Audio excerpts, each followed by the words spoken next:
नमस्कार, मैं सलोनी नांदे और आप देख रहे हैं केसरी उजाला न्यूज। पिछले 2 सालों से चल रहे हर घर तिरंगा अभियान को इस वर्ष भी केंद्र शासन के निर्देशानुसार चलाया जाएगा। 9 अगस्त से लेकर 15 अगस्त तक इस अभियान के तहत नागपुर महानगर पालिका द्वारा कई गतिविधियों का आयोजन किया गया है। महानगर पालिका के कमिश्नर अभिजीत चौधरी ने जनता से निवेदन किया है कि वे पिछले बार की तरह इस साल भी अभियान में उत्साहपूर्वक भाग लें। उन्होंने और भी क्या कहा, आइए जानते हैं। हर घर तिरंगा हा जो उपक्रम आपण गेले 2 वर्ष राबवतो आहे, त्याचप्रमाणे यावर्षीसुद्धा केंद्र शासनाच्या आणि राज्य शासनाच्या निर्देशानुसार आपण हा उपक्रम राबवतो आहोत। त्या अंतर्गतच वेगवेगळे जे ॲक्टिव्हिटीज आहेत त्या 9 ऑगस्ट ते 15 ऑगस्टच्या कालावधीमध्ये महानगरपालिकेमार्फत आपण शहरामध्ये आयोजित करणार आहोत।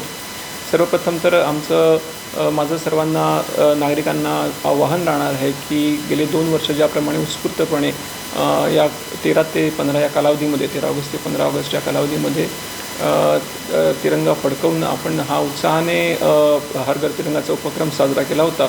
त्याप्रमाणे यावर्षी देखील सर्व नागरिकांनी त्यात उत्स्फूर्तपणे सहभाग घ्यायचा आहे व तिरंग्याचं जे आपलं राष्ट्रध्वजाचा पूर्ण मान सन्मान राखून जास्तीत जास्त लोकांनी त्याचं जे आहे आपल्या घरोघरी फडकवण्यासाठी सगळ्यांनी त्याच्यामध्ये आपला सहभाग नोंदवावा, हे माझं सगळ्यांना आव्हान असणार आहे। या उपक्रमांतर्गत तिरंगा रॅलीज असतील, तिरंगा प्लेजेस आहेत, काही सेल्फी पॉईंट्स आहेत, इतर काही सांस्कृतिक कार्यक्रम जे करणं अपेक्षित आहे त्याचं नियोजन जे आहे ते महानगरपालिकेमार्फत आपण करत आहोत।